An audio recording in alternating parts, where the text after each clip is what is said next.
Chapter 1. Down the rabbit hole, Alice was beginning to get very tired of sitting by her sister on the bank and of having nothing to do. Once or twice she had peeped into the book her sister was reading, but it had no pictures or conversations in it.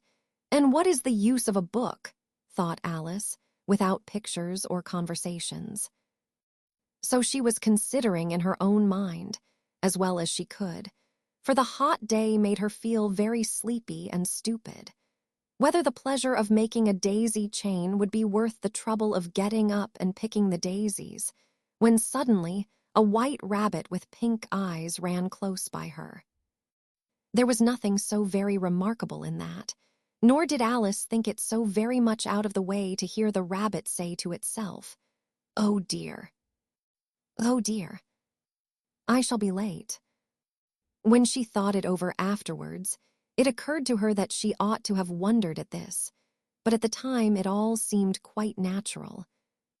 But when the rabbit actually took a watch out of its waistcoat pocket and looked at it, and then hurried on, Alice started to her feet, for it flashed across her mind that she had never before seen a rabbit with either a waistcoat pocket or a watch to take out of it, and burning with curiosity, she ran across the field after it, and fortunately was just in time to see it pop down a large rabbit hole under the hedge.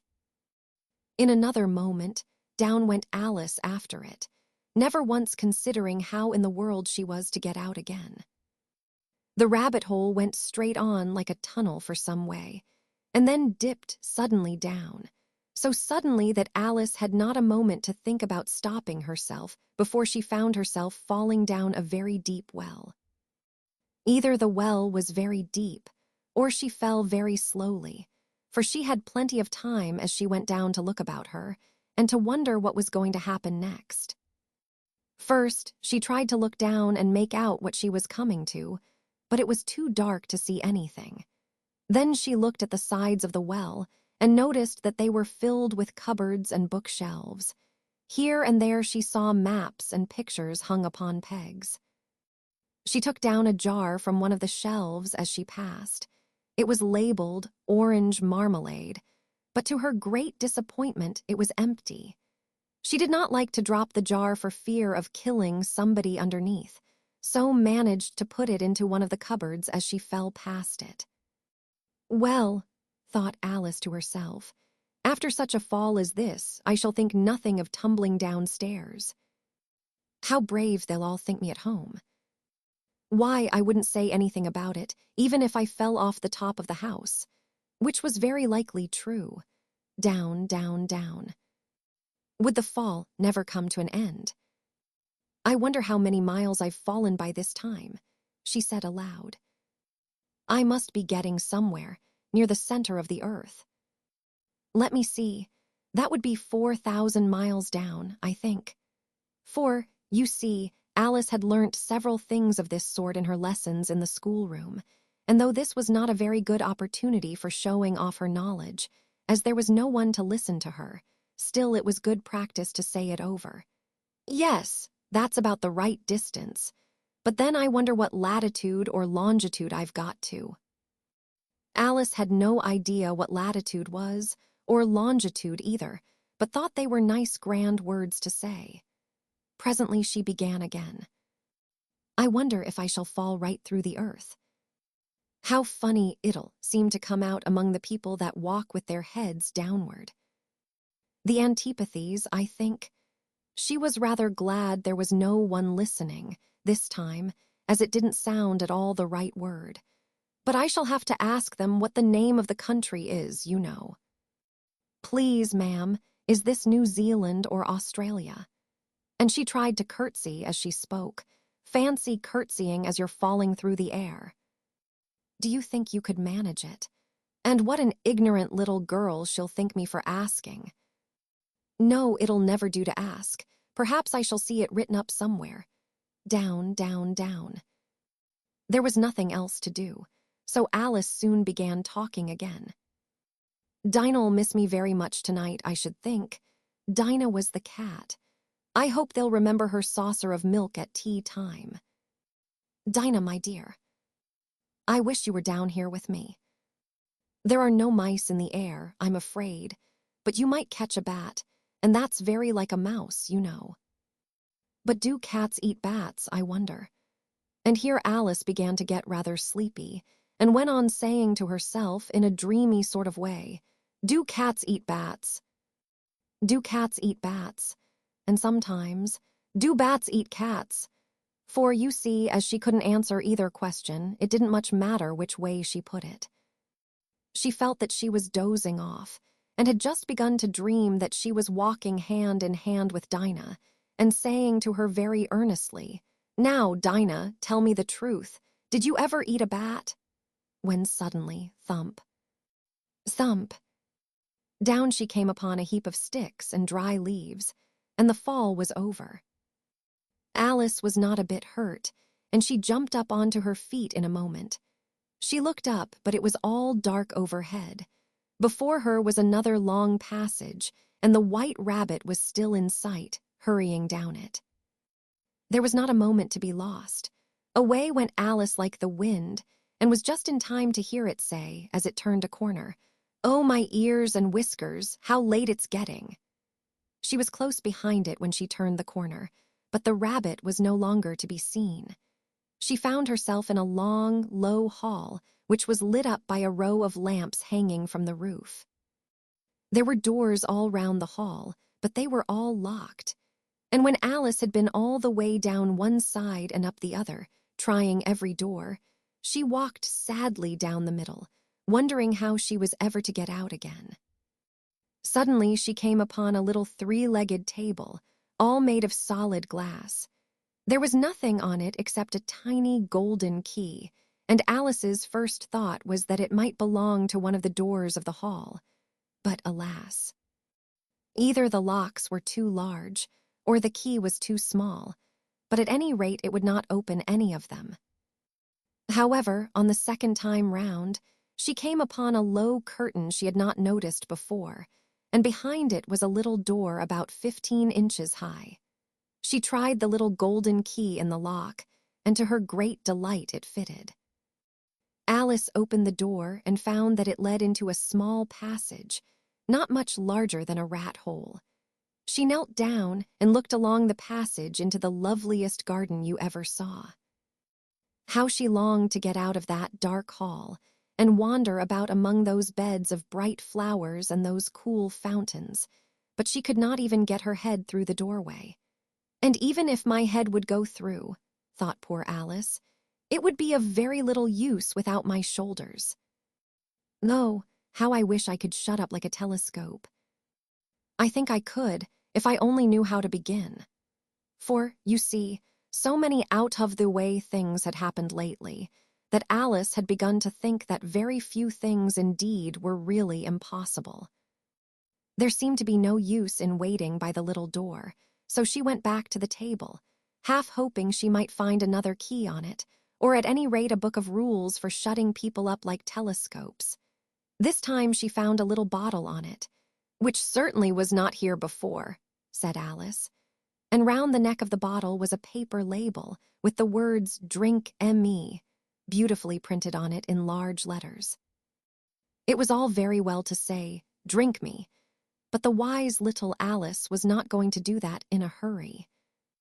"No, I'll look first," she said, "and see whether it's marked poison or not," for she had read several nice little histories about children who had got burnt and eaten up by wild beasts and other unpleasant things, all because they would not remember the simple rules their friends had taught them, such as that a red-hot poker will burn you if you hold it too long, and that if you cut your finger very deeply with a knife, it usually bleeds. And she had never forgotten that, if you drink much from a bottle marked poison, it is almost certain to disagree with you, sooner or later. However, this bottle was not marked poison, so Alice ventured to taste it, and finding it very nice. It had, in fact, a sort of mixed flavor of cherry tart, custard, pineapple, roast turkey, toffee, and hot buttered toast. She very soon finished it off. "What a curious feeling," said Alice. "I must be shutting up like a telescope." And so it was indeed. She was now only 10 inches high, and her face brightened up at the thought that she was now the right size for going through the little door into that lovely garden. First, however, she waited for a few minutes to see if she was going to shrink any further. She felt a little nervous about this. "For it might end, you know," said Alice to herself, "in my going out altogether like a candle. I wonder what I should be like then." And she tried to fancy what the flame of a candle is like after the candle is blown out, for she could not remember ever having seen such a thing. After a while, finding that nothing more happened, she decided on going into the garden at once. But alas for poor Alice. When she got to the door, she found she had forgotten the little golden key, and when she went back to the table for it, she found she could not possibly reach it. She could see it quite plainly through the glass, and she tried her best to climb up one of the legs of the table, but it was too slippery. And when she had tired herself out with trying, the poor little thing sat down and cried. "Come, there's no use in crying like that," said Alice to herself, rather sharply. "I advise you to leave off this minute." She generally gave herself very good advice, though she very seldom followed it, and sometimes she scolded herself so severely as to bring tears into her eyes. And once she remembered trying to box her own ears for having cheated herself in a game of croquet she was playing against herself, for this curious child was very fond of pretending to be two people. "But it's no use now," thought poor Alice, "to pretend to be two people. Why, there's hardly enough of me left to make one respectable person."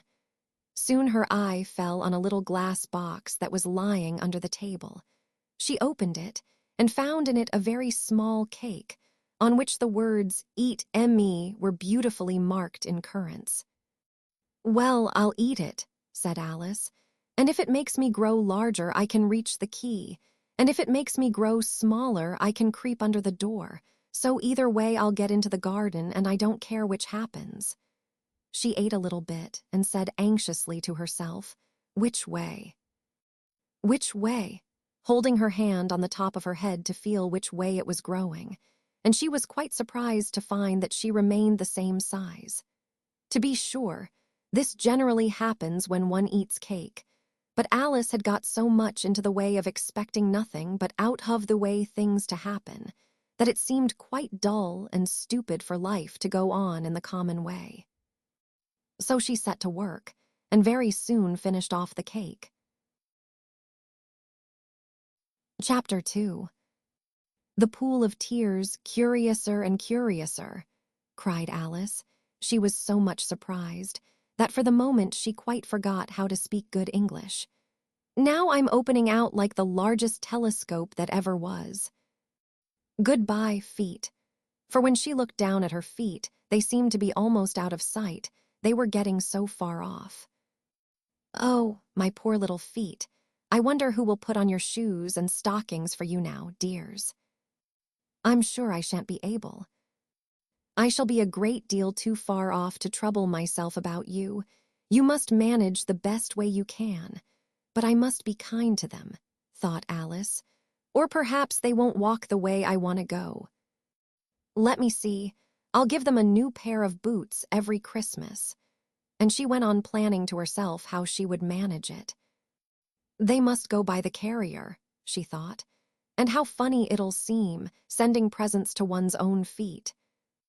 And how odd the directions will look. Alice's right foot, Esquire hearthrug near the fender, with Alice's love. Oh dear, what nonsense I'm talking." Just then her head struck against the roof of the hall. In fact, she was now more than 9 feet high, and she at once took up the little golden key and hurried off to the garden door. Poor Alice! It was as much as she could do, lying down on one side, to look through into the garden with one eye. But to get through was more hopeless than ever. She sat down and began to cry again. "You ought to be ashamed of yourself," said Alice, "a great girl like you," she might well say this, "to go on crying in this way. Stop this moment, I tell you." But she went on all the same, shedding gallons of tears, until there was a large pool all round her, about 4 inches deep and reaching half down the hall. After a time, she heard a little pattering of feet in the distance, and she hastily dried her eyes to see what was coming.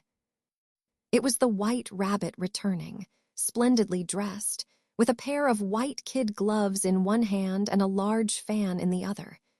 He came trotting along in a great hurry, muttering to himself as he came, "Oh, the Duchess, oh. Won't she be savage if I've kept her waiting?" Alice felt so desperate that she was ready to ask help of anyone. So, when the rabbit came near her, she began in a low, timid voice, "If you please, sir."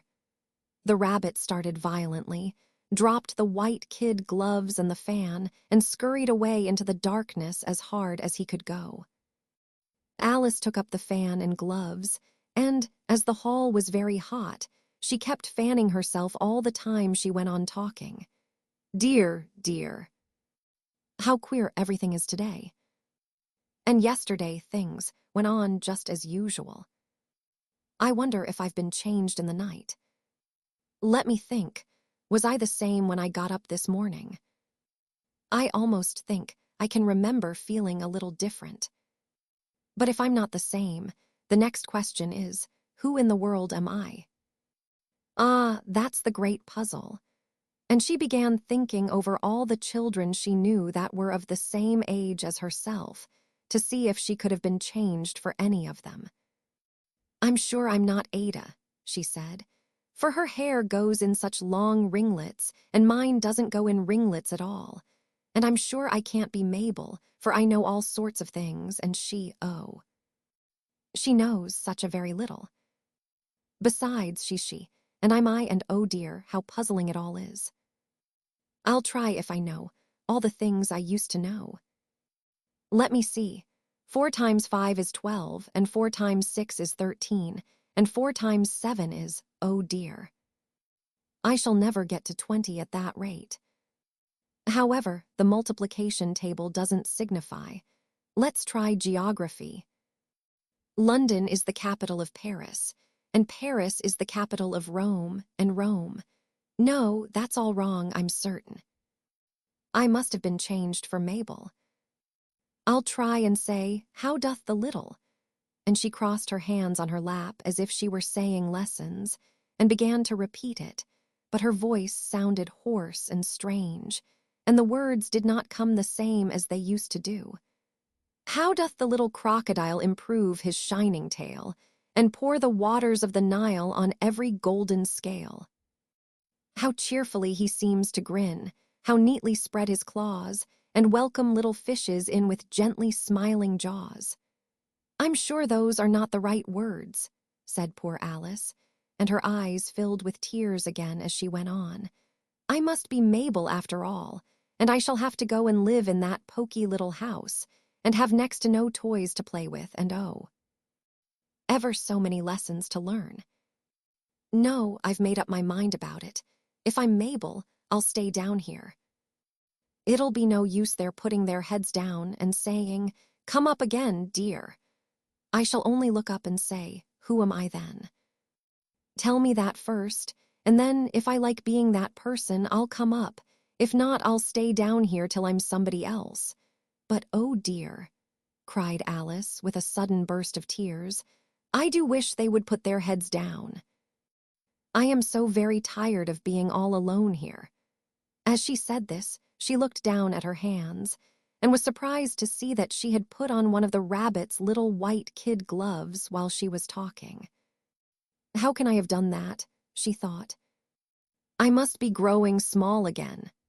She got up and went to the table to measure herself by it, and found that, as nearly as she could guess, she was now about 2 feet high, and was going on shrinking rapidly. She soon found out that the cause of this was the fan she was holding, and she dropped it hastily, just in time to avoid shrinking away altogether. That was a narrow escape, said Alice, a good deal frightened at the sudden change, but very glad to find herself still in existence. And now for the garden. And she ran with all speed back to the little door.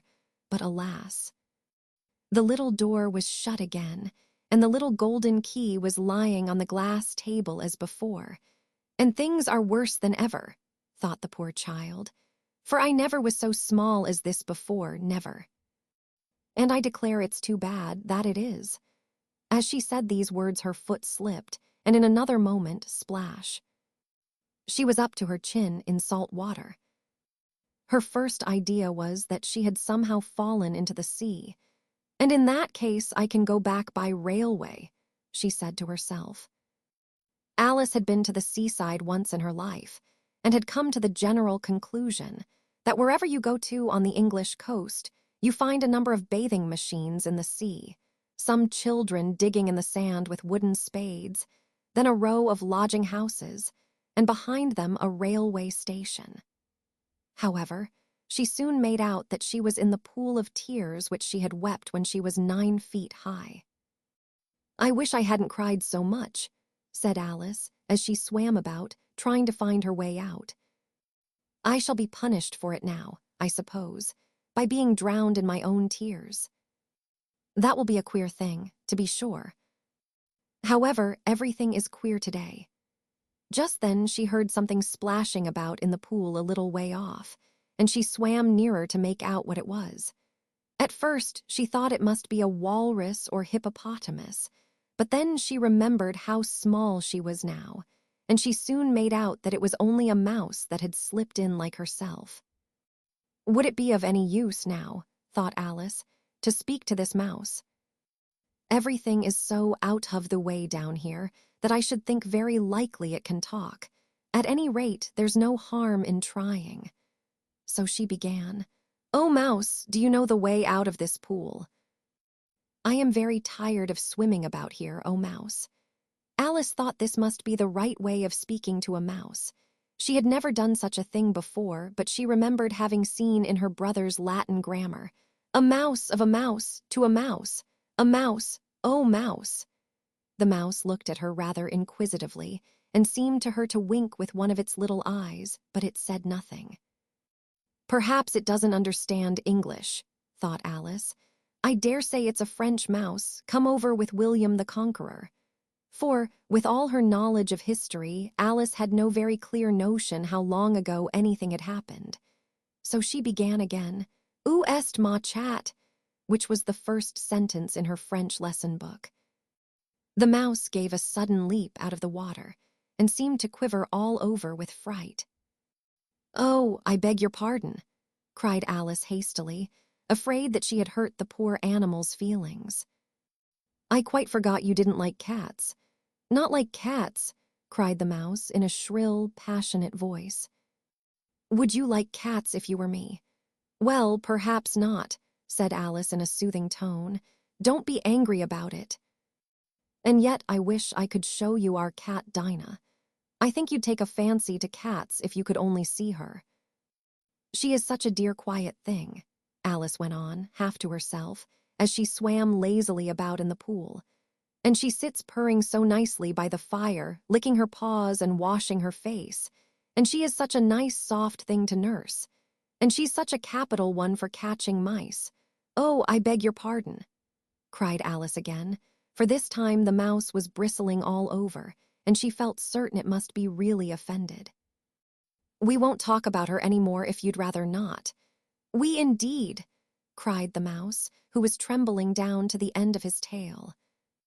"As if I would talk on such a subject. Our family always hated cats. Nasty, low, vulgar things.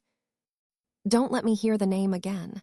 "I won't indeed," said Alice, in a great hurry to change the subject of conversation. Are you fond of dogs?" The mouse did not answer, so Alice went on eagerly. "There is such a nice little dog near our house I should like to show you. A little bright-eyed terrier, you know, with such long curly brown hair. And it'll fetch things when you throw them, and it'll sit up and beg for its dinner, and all sorts of things. I can't remember half of them, and it belongs to a farmer, you know, and he says it's so useful, it's worth £100. He says it kills all the rats and, oh dear, cried Alice in a sorrowful tone. "I'm afraid I've offended it again." For the mouse was swimming away from her as hard as it could go and making quite a commotion in the pool as it went. So she called softly after it, "Mouse dear, do come back again, and we won't talk about cats or dogs either if you don't like them." When the mouse heard this, it turned round and swam slowly back to her.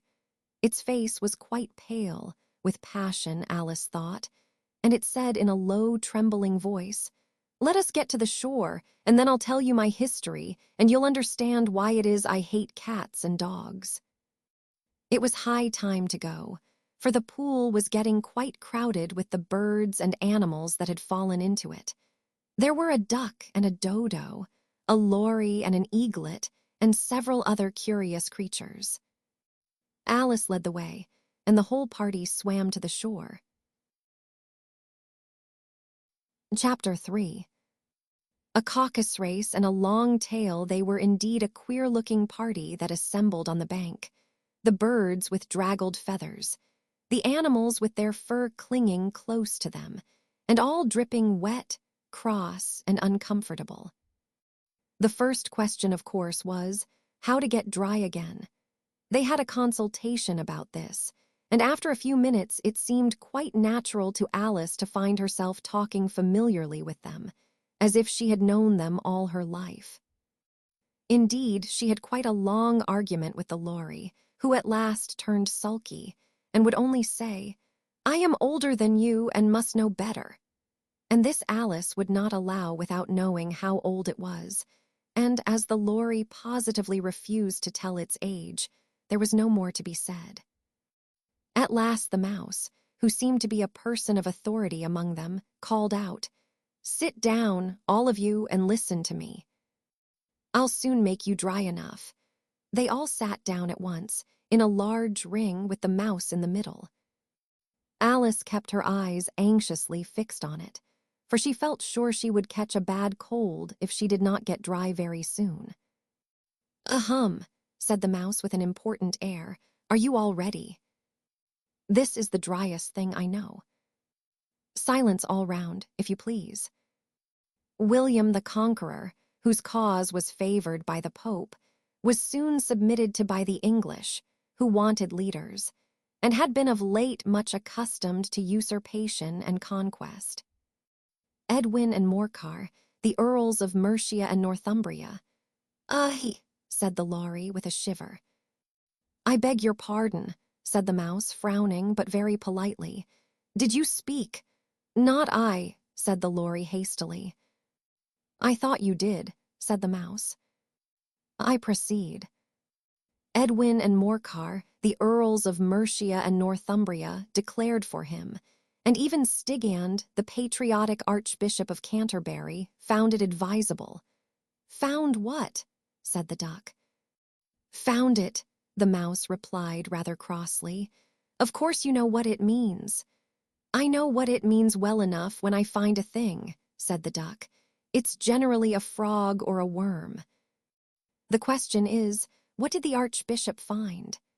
The mouse did not notice this question, but hurriedly went on. "Found it advisable to go with Edgar Atheling to meet William and offer him the crown." William's conduct at first was moderate. "But the insolence of his Normans! How are you getting on now, my dear?" it continued, turning to Alice as it spoke. "As wet as ever," said Alice in a melancholy tone. "It doesn't seem to dry me at all." "In that case," said the dodo solemnly, rising to its feet, "I move that the meeting adjourn for the immediate adoption of more energetic remedies." "Speak English," said the eaglet. "I don't know the meaning of half those long words, and what's more, I don't believe you do either." And the eaglet bent down its head to hide a smile. Some of the other birds tittered audibly. "What I was going to say," said the dodo in an offended tone, "was that the best thing to get us dry would be a caucus race." "What is a caucus race?" said Alice. Not that she wanted much to know, but the dodo had paused as if it thought that somebody ought to speak, and no one else seemed inclined to say anything.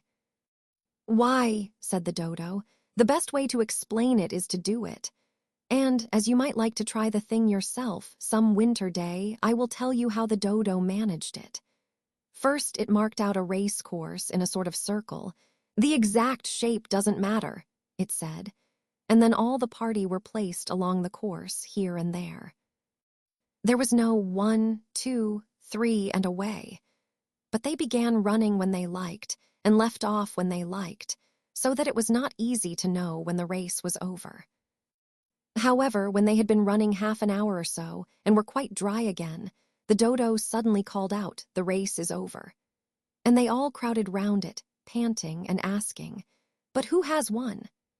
This question the dodo could not answer without a great deal of thought, and it sat for a long time with one finger pressed upon its forehead, the position in which you usually see Shakespeare in the pictures of him, while the rest waited in silence. At last the dodo said, "Everybody has won and all must have prizes. But who is to give the prizes?" Quite a chorus of voices asked. "Why, she, of course," said the dodo, pointing to Alice with one finger, and the whole party at once crowded round her, calling out in a confused way, "Prizes." Prizes? Alice had no idea what to do, and in despair she put her hand in her pocket and pulled out a box of comfits. Luckily, the salt water had not got into it, and handed them round as prizes. There was exactly one apiece, all round. "But she must have a prize herself, you know," said the mouse. "Of course," the dodo replied very gravely. "What else have you got in your pocket?" he went on, turning to Alice. "Only a thimble," said Alice sadly. "Hand it over here," said the dodo. Then they all crowded round her once more, while the dodo solemnly presented the thimble, saying, "We beg your acceptance of this elegant thimble." And when it had finished this short speech, they all cheered. Alice thought the whole thing very absurd, but they all looked so grave that she did not dare to laugh. And, as she could not think of anything to say, she simply bowed and took the thimble, looking as solemn as she could. The next thing was to eat the comfits. This caused some noise and confusion, as the large birds complained that they could not taste theirs, and the small ones choked and had to be patted on the back. However, it was over at last, and they sat down again in a ring and begged the mouse to tell them something more. "You promised to tell me your history, you know," said Alice, "and why it is you hate C and D," she added in a whisper, half afraid that it would be offended again. "Mine is a long and a sad tale," said the mouse, turning to Alice and sighing. "It is a long tale, certainly," said Alice, looking down with wonder at the mouse's tail. "But why do you call it sad?" And she kept on puzzling about it while the mouse was speaking, so that her idea of the tale was something like this. "Fury said to a mouse that he met in the house, 'Let us both go to law, I will prosecute you. Come, I'll take no denial, we must have a trial, for really this morning I've nothing to do.' Said the mouse to the cur, 'Such a trial, dear sir, with no jury or judge would be wasting our breath.' 'I'll be judge, I'll be jury,' said cunning old Fury. 'I'll try the whole cause and condemn you to death.' 'You are not attending,' said the mouse to Alice severely. 'What are you thinking of?' 'I beg your pardon,' said Alice very humbly. 'You had got to the fifth bend, I think?' 'I had not,' cried the mouse, sharply and very angrily. Not,' said Alice, always ready to make herself useful, and looking anxiously about her. 'Oh, do let me help to undo it.' 'I shall do nothing of the sort,' said the mouse, getting up and walking away. 'You insult me by talking such nonsense.' 'I didn't mean it,' pleaded poor Alice. 'But you're so easily offended, you know.' The mouse only growled in reply. 'Please come back and finish your story,' Alice called after it, and the others all joined in chorus. 'Yes, please do.' But the mouse only shook its head impatiently and walked a little quicker. 'What a pity it wouldn't stay,' sighed the lorry, as soon as it was quite out of sight, and an old crab took the opportunity of saying to her daughter, "Ah, my dear, let this be a lesson to you never to lose your temper." "Hold your tongue, Ma," said the young crab, a little snappishly. "You're enough to try the patience of an oyster."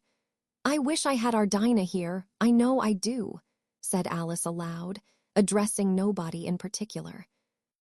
"She'd soon fetch it back.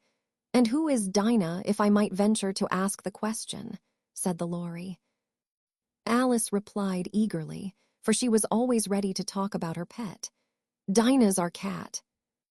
And she's such a capital one for catching mice you can't think. And oh, I wish you could see her after the birds. Why, she'll eat a little bird as soon as look at it."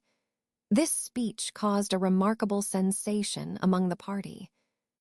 Some of the birds hurried off at once.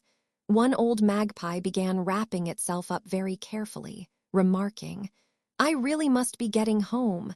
The night air doesn't suit my throat." And a canary called out in a trembling voice to its children, "Come away, my dears. It's high time you were all in bed." On various pretexts, they all moved off, and Alice was soon left alone.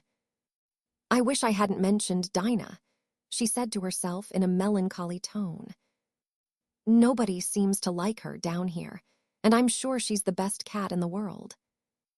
Oh, my dear Dinah, I wonder if I shall ever see you any more." And here poor Alice began to cry again, for she felt very lonely and low-spirited.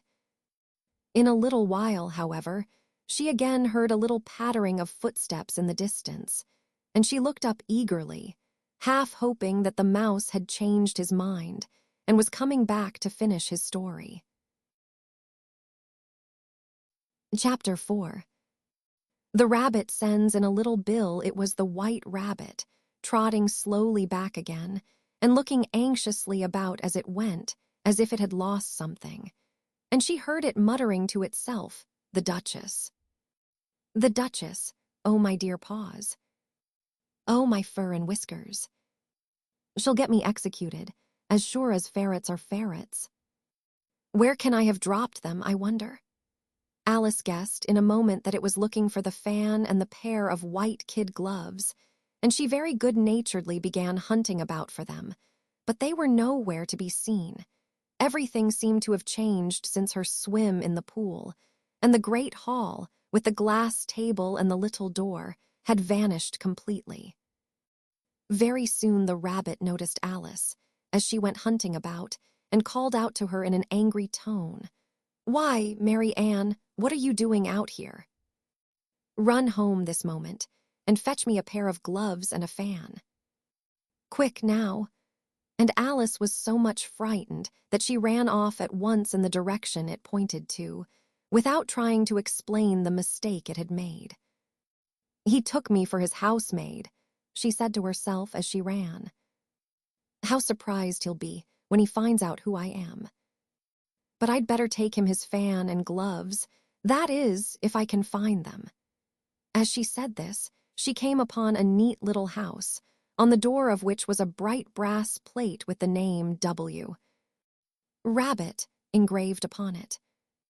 She went in without knocking and hurried upstairs, in great fear lest she should meet the real Mary Ann, and be turned out of the house before she had found the fan and gloves.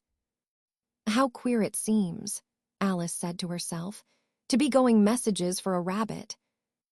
I suppose Dinah'll be sending me on messages next." And she began fancying the sort of thing that would happen. "Miss Alice, come here directly and get ready for your walk. Coming in a minute, nurse. But I've got to see that the mouse doesn't get out. Only I don't think," Alice went on, "that they'd let Dinah stop in the house if it began ordering people about like that."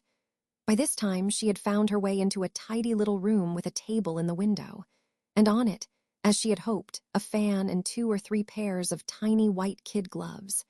She took up the fan and a pair of the gloves, and was just going to leave the room, when her eye fell upon a little bottle that stood near the looking-glass. There was no label this time with the words, "Drink M.E., but nevertheless, she uncorked it and put it to her lips. I know something interesting is sure to happen, she said to herself, whenever I eat or drink anything, so I'll just see what this bottle does.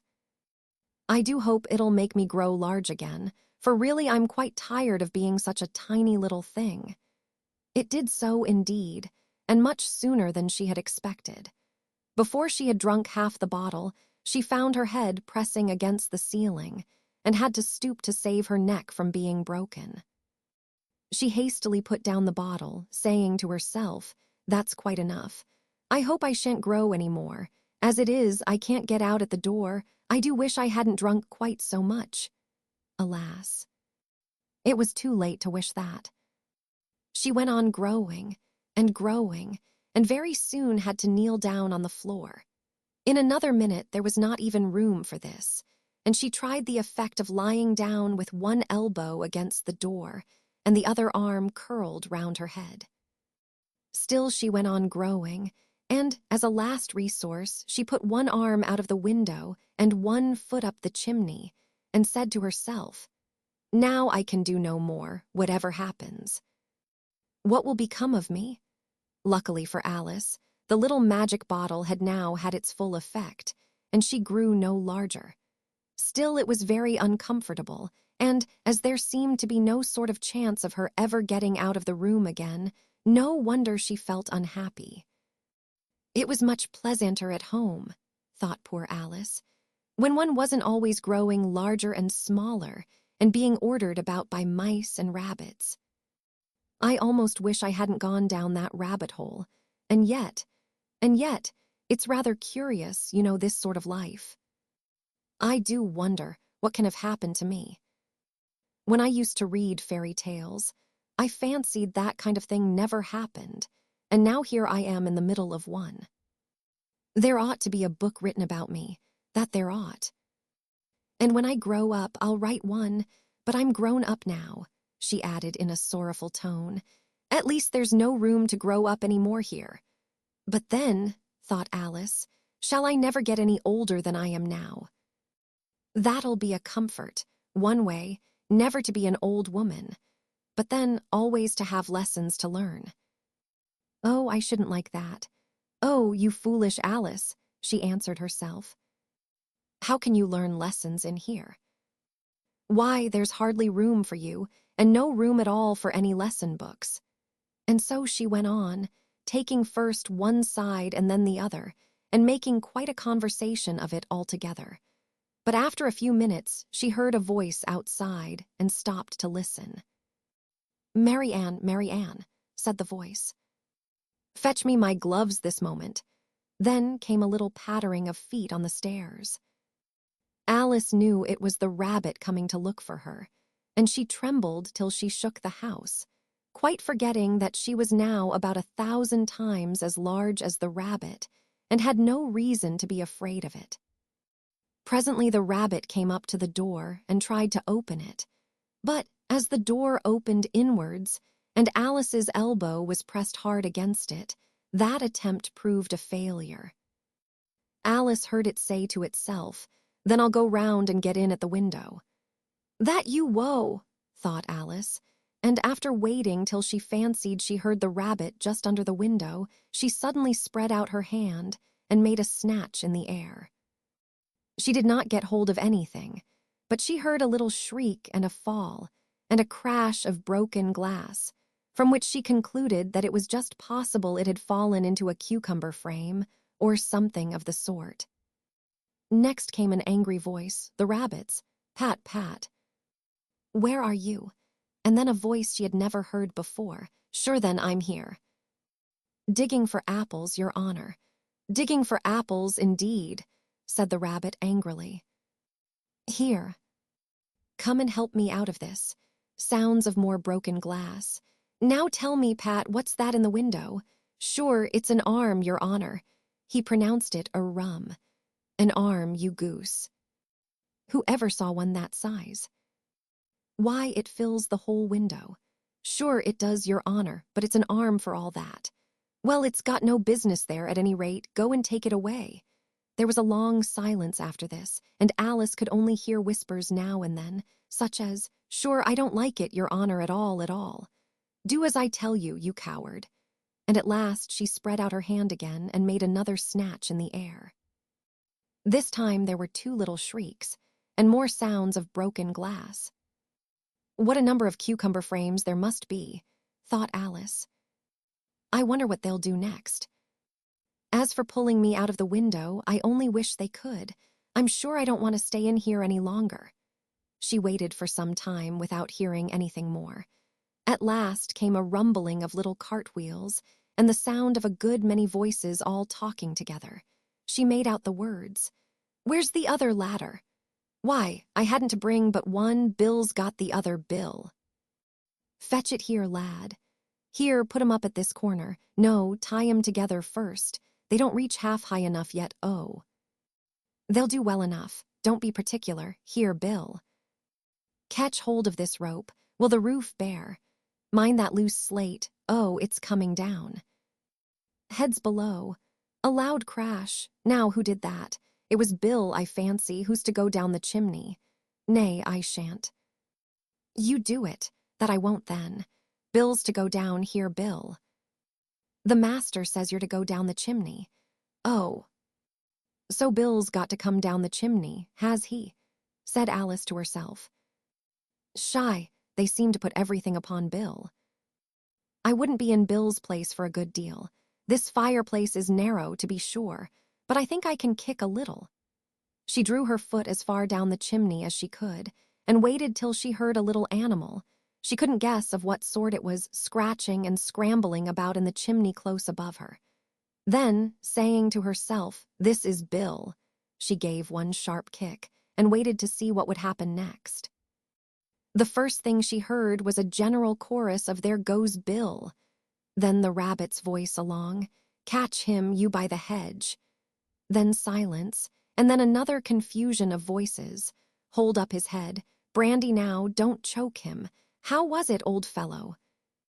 What happened to you? Tell us all about it." Last came a little feeble, squeaking voice. "That's Bill," thought Alice. "Well, I hardly know no more, thank ye, I'm better now. But I'm a deal too flustered to tell you. All I know is something comes at me like a jack-in-the-box, and up I goes like a skyrocket." "So you did, old fellow," said the others. "We must burn the house down," said the rabbit's voice, and Alice called out as loud as she could, "If you do, I'll set Dinah at you." There was a dead silence instantly, and Alice thought to herself, "I wonder what they will do next. If they had any sense, they'd take the roof off." After a minute or two, they began moving about again, and Alice heard the rabbit say, "A barrowful will do to begin with." A barrowful of what? Thought Alice, but she had not long to doubt, for the next moment a shower of little pebbles came rattling in at the window, and some of them hit her in the face. "I'll put a stop to this," she said to herself, and shouted out, "You'd better not do that again," which produced another dead silence. Alice noticed with some surprise that the pebbles were all turning into little cakes as they lay on the floor, and a bright idea came into her head. "If I eat one of these cakes," she thought, "it's sure to make some change in my size, and as it can't possibly make me larger, it must make me smaller, I suppose." So she swallowed one of the cakes and was delighted to find that she began shrinking directly. As soon as she was small enough to get through the door, she ran out of the house and found quite a crowd of little animals and birds waiting outside. The poor little lizard, Bill, was in the middle, being held up by 2 guinea pigs who were giving it something out of a bottle. They all made a rush at Alice the moment she appeared, but she ran off as hard as she could and soon found herself safe in a thick wood. "The first thing I've got to do," said Alice to herself as she wandered about in the wood, "is to grow to my right size again, and the second thing is to find my way into that lovely garden. I think that will be the best plan."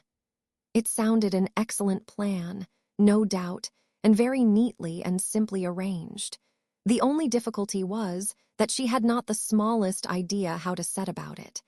And while she was peering about anxiously among the trees, A little sharp bark just over her head made her look up in a great hurry. An enormous puppy was looking down at her with large round eyes and feebly stretching out one paw, trying to touch her. "Poor little thing," said Alice, in a coaxing tone, and she tried hard to whistle to it. But she was terribly frightened all the time at the thought that it might be hungry, in which case it would be very likely to eat her up in spite of all her coaxing. Hardly knowing what she did, she picked up a little bit of stick and held it out to the puppy, whereupon the puppy jumped into the air off all its feet at once, with a yelp of delight, and rushed at the stick, and made believe to worry it.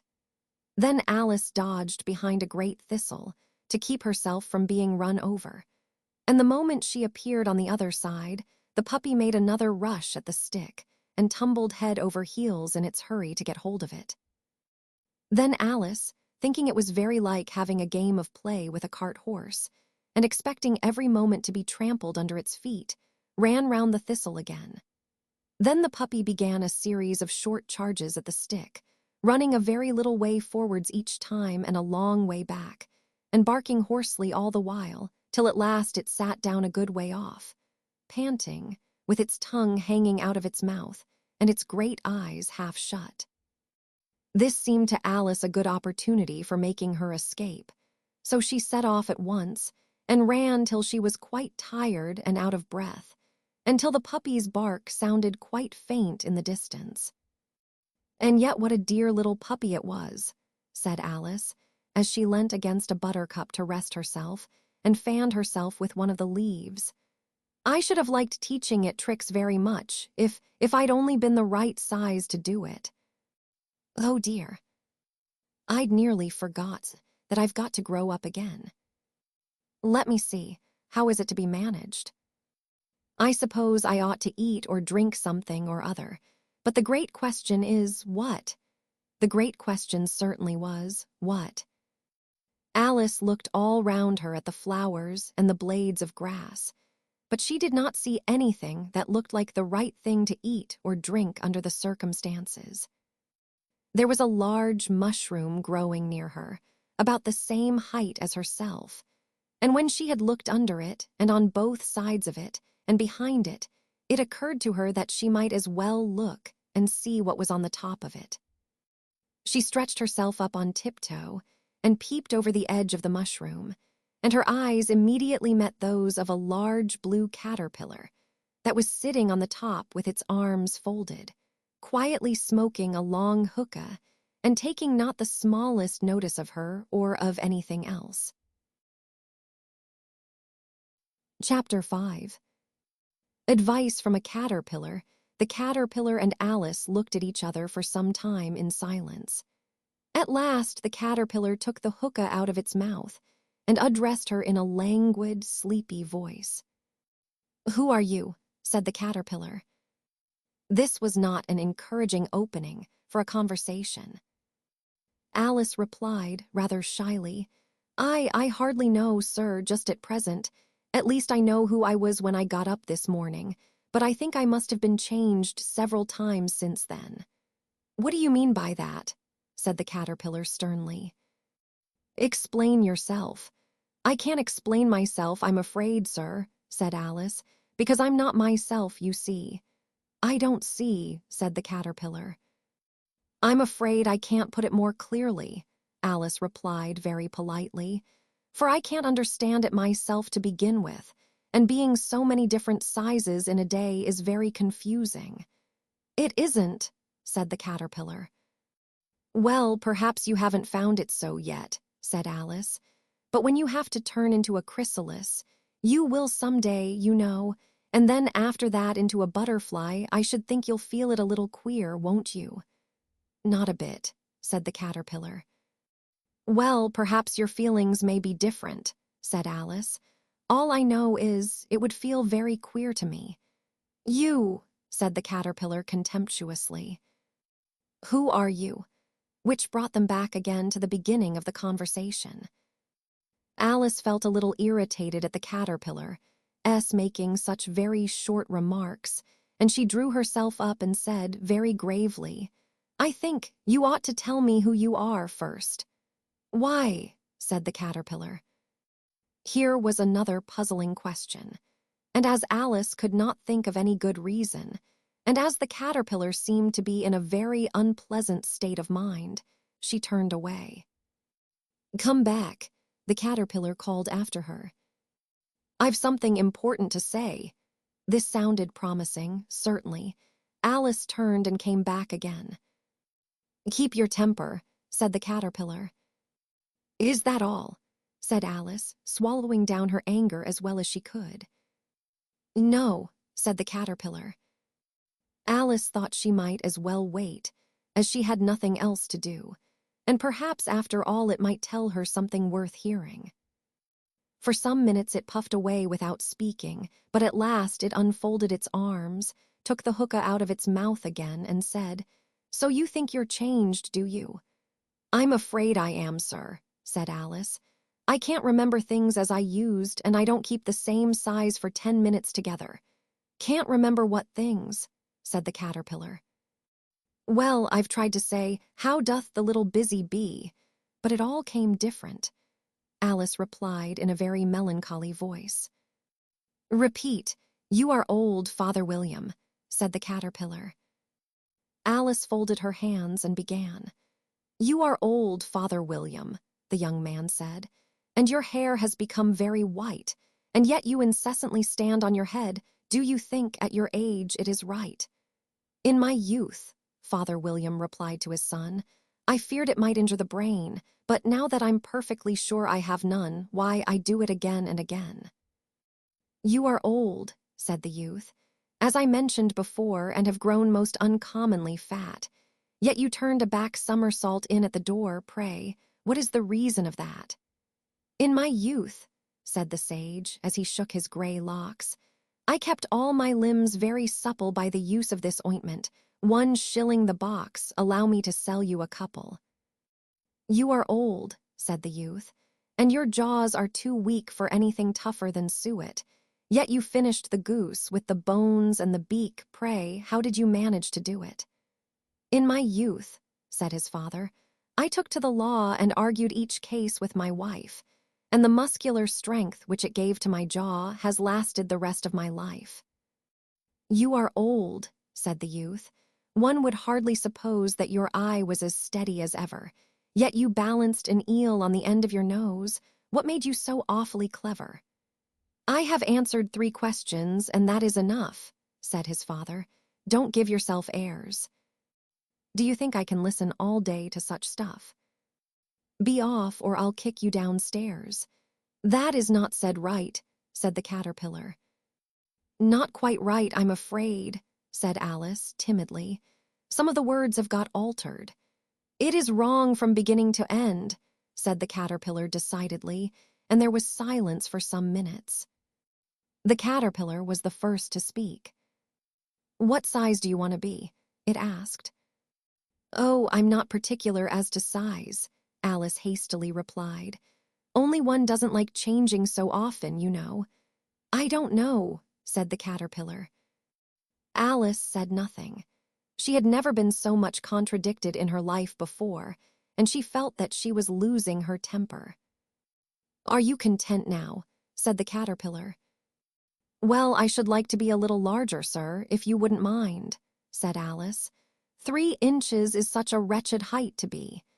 It is a very good height indeed, said the caterpillar angrily, rearing itself upright as it spoke.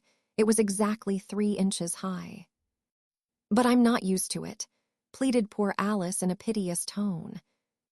And she thought of herself, I wish the creatures wouldn't be so easily offended. You'll get used to it in time, said the caterpillar, and it put the hookah into its mouth and began smoking again. This time Alice waited patiently until it chose to speak again. In a minute or two, the caterpillar took the hookah out of its mouth and yawned once or twice and shook itself.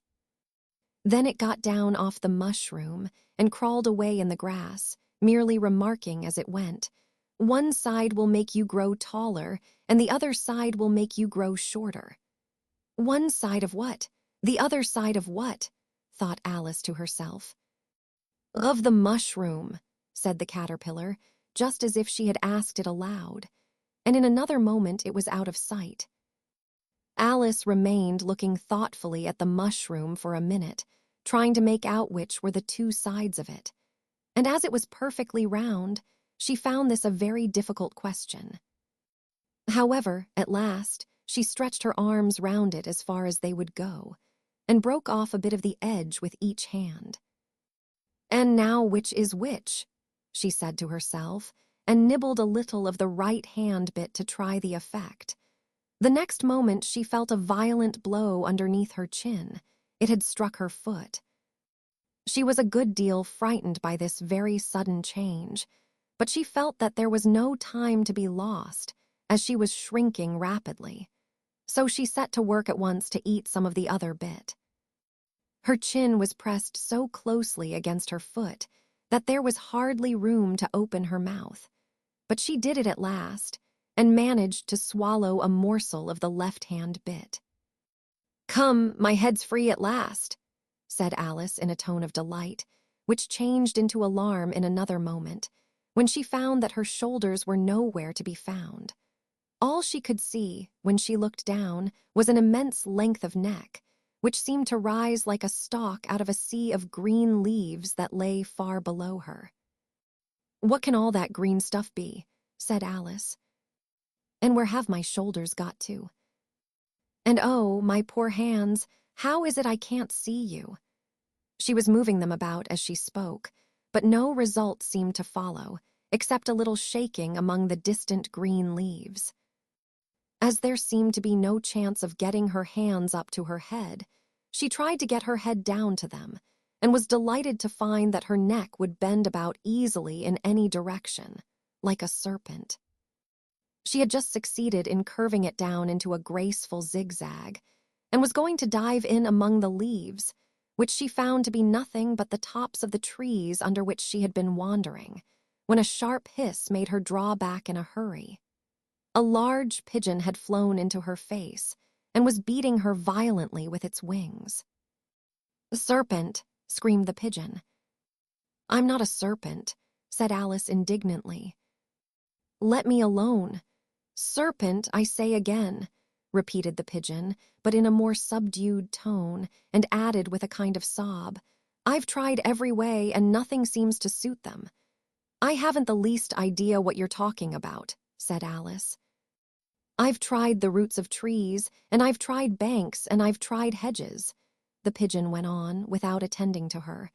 "But those serpents, there's no pleasing them." Alice was more and more puzzled, but she thought there was no use in saying anything more till the pigeon had finished.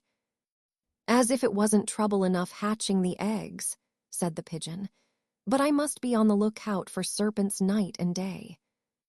Why, I haven't had a wink of sleep these 3 weeks. I'm very sorry you've been annoyed," said Alice, who was beginning to see its meaning. "And just as I'd taken the highest tree in the wood," continued the pigeon, raising its voice to a shriek, "and just as I was thinking I should be free of them at last, they must needs come wriggling down from the sky." He serpent, but I'm not a serpent, I tell you," said Alice. "Ima, well." "What are you?" said the pigeon. "I can see you're trying to invent something." I'm a little girl," said Alice, rather doubtfully, as she remembered the number of changes she had gone through that day. "A likely story indeed," said the pigeon in a tone of the deepest contempt. "I've seen a good many little girls in my time, but never one with such a neck as that. No. You're a serpent, and there's no use denying it. I suppose you'll be telling me next that you never tasted an egg." "I have tasted eggs, certainly," said Alice, who was a very truthful child. "But little girls eat eggs quite as much as serpents do, you know." "I don't believe it," said the pigeon. "But if they do, why then they're a kind of serpent, that's all I can say." This was such a new idea to Alice that she was quite silent for a minute or two, which gave the pigeon the opportunity of adding, "You're looking for eggs, I know that well enough, And what does it matter to me whether you're a little girl or a serpent?"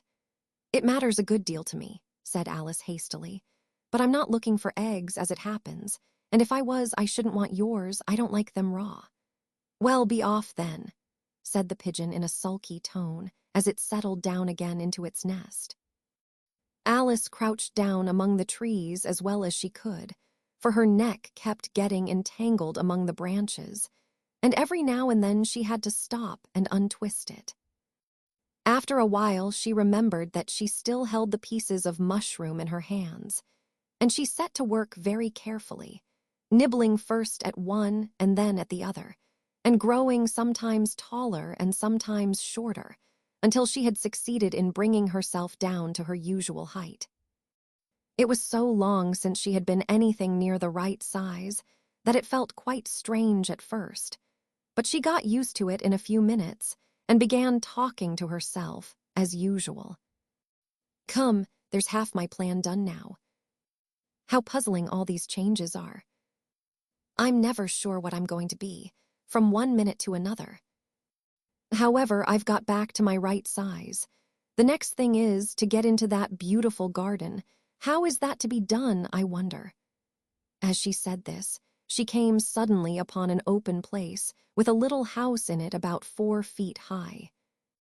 "Whoever lives there," thought Alice, "it'll never do to come upon them this size. Why, I should frighten them out of their wits." So she began nibbling at the right-hand bit again, and did not venture to go near the house till she had brought herself down to 9 inches high. Chapter 6. Pig and Pepper for a minute or two she stood looking at the house, and wondering what to do next, when suddenly a footman in livery came running out of the wood. She considered him to be a footman because he was in livery. Otherwise, judging by his face only, she would have called him a fish, and rapped loudly at the door with his knuckles. It was opened by another footman in livery, with a round face and large eyes like a frog, and both footmen, Alice noticed, had powdered hair that curled all over their heads. She felt very curious to know what it was all about, and crept a little way out of the wood to listen. The fish footman began by producing from under his arm a great letter, nearly as large as himself, and this he handed over to the other, saying in a solemn tone, "For the Duchess." An invitation from the Queen to play croquet. The frog footman repeated, in the same solemn tone, only changing the order of the words a little, "From the Queen." An invitation for the Duchess to play croquet. Then they both bowed low, and their curls got entangled together. Alice laughed so much at this that she had to run back into the wood for fear of their hearing her. And when she next peeped out, the fish footman was gone, and the other was sitting on the ground near the door, staring stupidly up into the sky. Alice went timidly up to the door and knocked. "There's no sort of use in knocking," said the footman, "and that for 2 reasons. First, because I'm on the same side of the door as you are.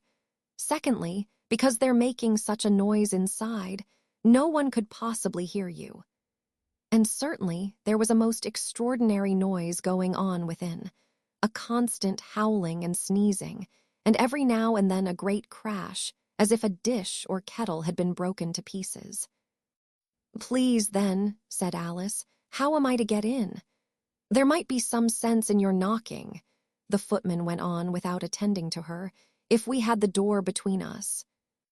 For instance, if you were inside, you might knock, and I could let you out, you know."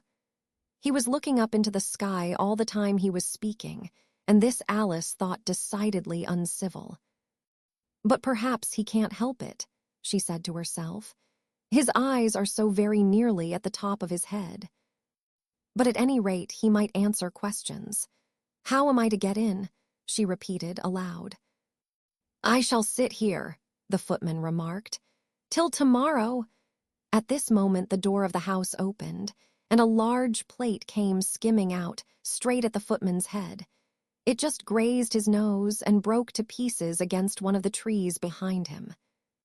"Or next day, maybe," The footman continued in the same tone, exactly as if nothing had happened. "How am I to get in?" asked Alice again, in a louder tone. "Are you to get in at all?" said the footman. "That's the first question, you know." It was, no doubt, only Alice did not like to be told so. "It's really dreadful," she muttered to herself, "the way all the creatures argue.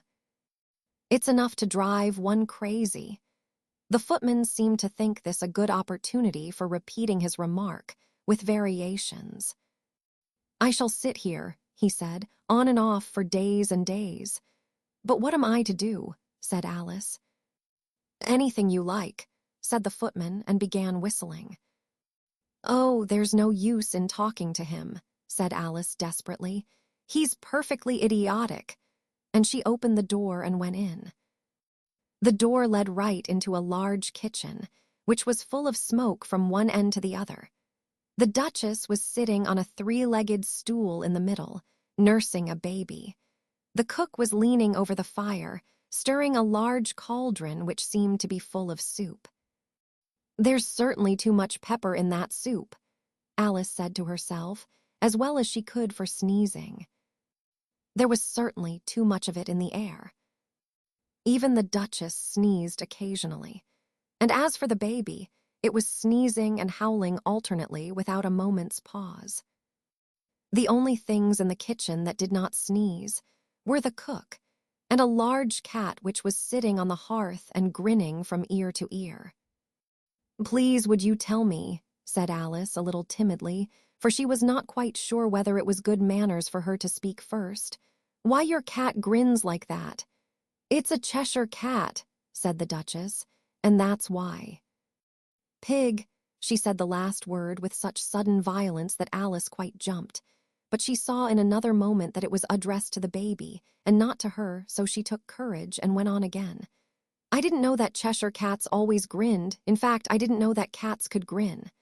"They all can," said the Duchess, "and most of 'em do." "I don't know of any that do," Alice said very politely, feeling quite pleased to have got into a conversation. "You don't know much," said the Duchess, "and that's a fact." Alice did not at all like the tone of this remark, and thought it would be as well to introduce some other subject of conversation. While she was trying to fix on one, the cook took the cauldron of soup off the fire, and at once set to work throwing everything within her reach at the Duchess and the baby. The fire irons came first.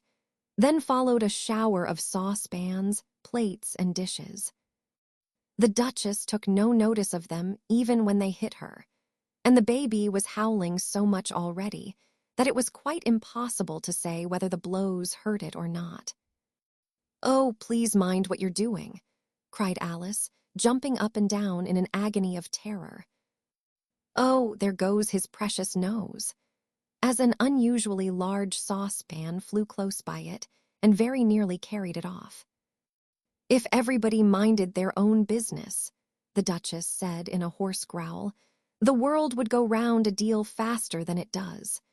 "Which would not be an advantage," said Alice, who felt very glad to get an opportunity of showing off a little of her knowledge.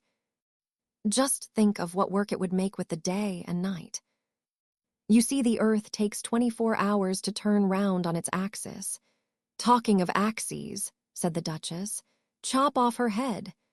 Alice glanced rather anxiously at the cook to see if she meant to take the hint, but the cook was busily stirring the soup and seemed not to be listening, so she went on again. "24 hours, I think, or is it 12? Oh, don't bother me," said the Duchess. "I never could abide figures." And with that she began nursing her child again, singing a sort of lullaby to it as she did so, and giving it a violent shake at the end of every line. "Speak roughly to your little boy and beat him when he sneezes. He only does it to annoy because he knows it teases." Chorus. In which the cook and the baby joined. "Wow. Wow. Wow." While the Duchess sang the second verse of the song, she kept tossing the baby violently up and down, and the poor little thing howled so that Alice could hardly hear the words. "I speak severely to my boy. I beat him when he sneezes. for he can thoroughly enjoy the pepper when he pleases. Chorus. Wow, wow, wow. Here. You may nurse it a bit if you like, the Duchess said to Alice, flinging the baby at her as she spoke. I must go and get ready to play croquet with the Queen, and she hurried out of the room. The cook threw a frying pan after her as she went out, but it just missed her. Alice caught the baby with some difficulty, as it was a queer-shaped little creature, and held out its arms and legs in all directions, just like a starfish, thought Alice. The poor little thing was snorting like a steam engine when she caught it, and kept doubling itself up and straightening itself out again, so that altogether, for the first minute or two, it was as much as she could do to hold it. As soon as she had made out the proper way of nursing it, which was to twist it up into a sort of knot, and then keep tight hold of its right ear and left foot, so as to prevent its undoing itself, she carried it out into the open air.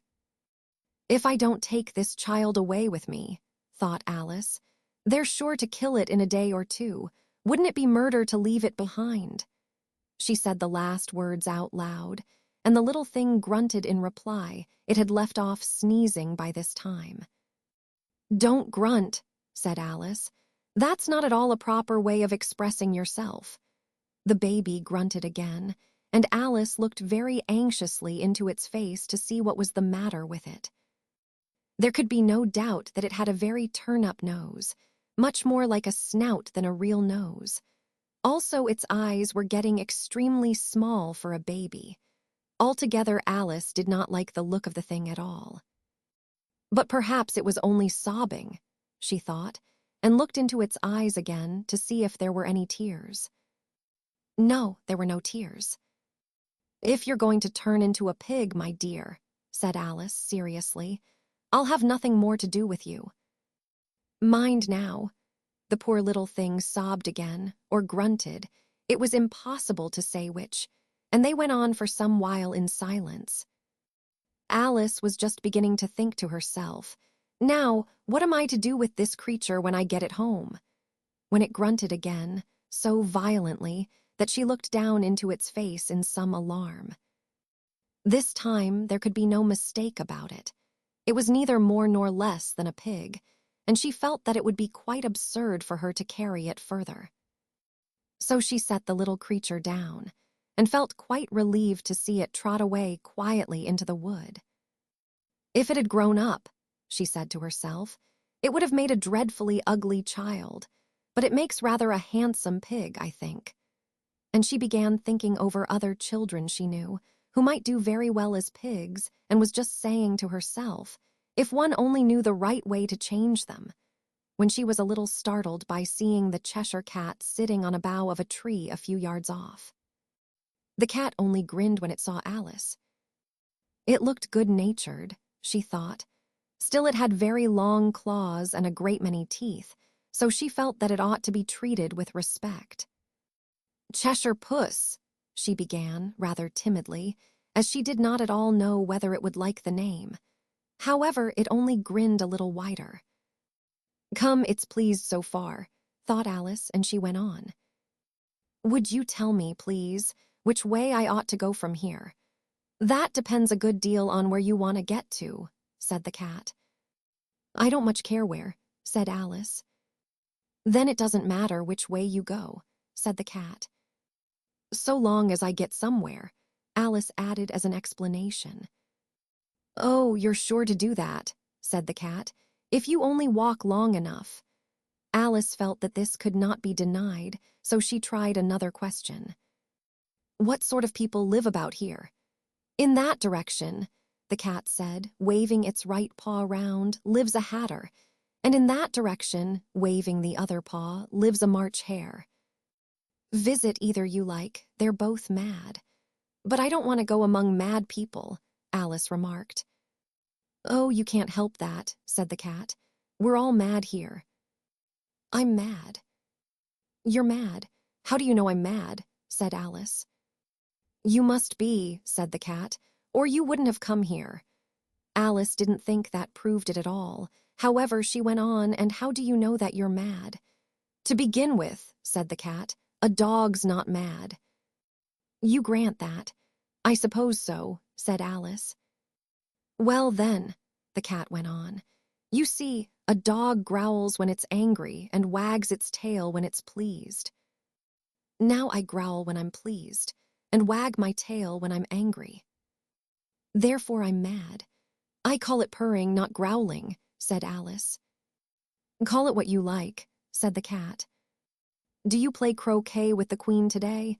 I should like it very much, said Alice, but I haven't been invited yet. You'll see me there, said the cat and vanished. Alice was not much surprised at this. She was getting so used to queer things happening.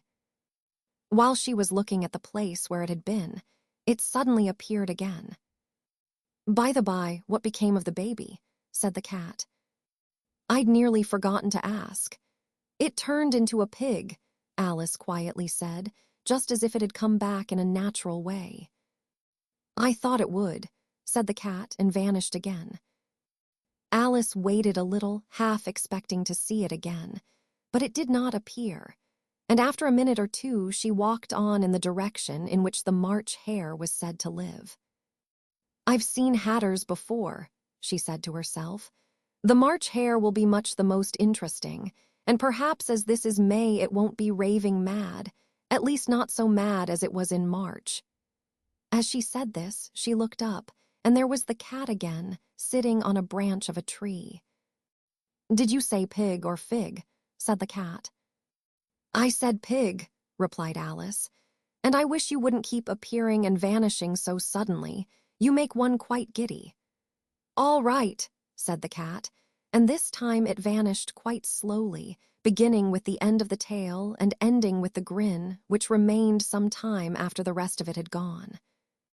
Well, I've often seen a cat without a grin, thought Alice, but a grin without a cat. It's the most curious thing I ever saw in my life.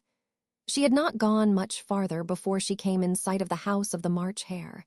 She thought it must be the right house, because the chimneys were shaped like ears and the roof was thatched with fur. It was so large a house that she did not like to go nearer till she had nibbled some more of the left-hand bit of mushroom and raised herself to about 2 feet high. Even then she walked up towards it rather timidly, saying to herself, suppose it should be raving mad after all. I almost wish I'd gone to see the Hatter instead.